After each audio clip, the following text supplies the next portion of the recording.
बातमी कुणबी दाखल्यांवरनं पुन्हा वाद होण्याची शक्यता असल्याची।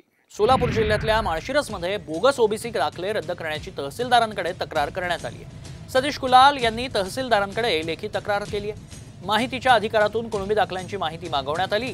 आता या तक्रारीनंतर मराठा विरुद्ध ओबीसी वाद आणखीनच पेटण्याची शक्यता आहे। सतीश कुलाल ओबीसी आंदोलक लक्ष्मण हाके यांचे सहकारी आहेत।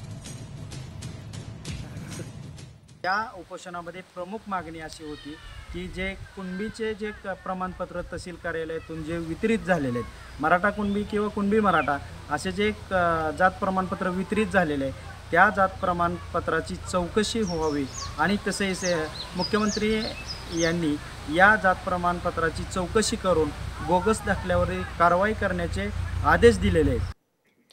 तर कोणत्या जिल्ह्यात किती कुणबी दाखले वाटण्यात आले ते देखील जाणून घेऊयात। ग्राफिक्सच्या माध्यमातून त्यावर एक नजर टाकूयात।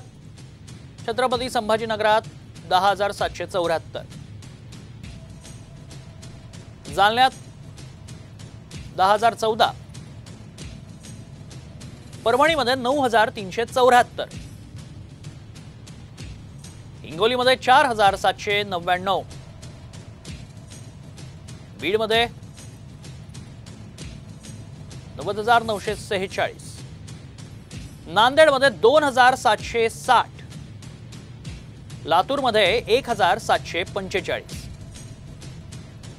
धाराशिवमध्ये बघा 9,654,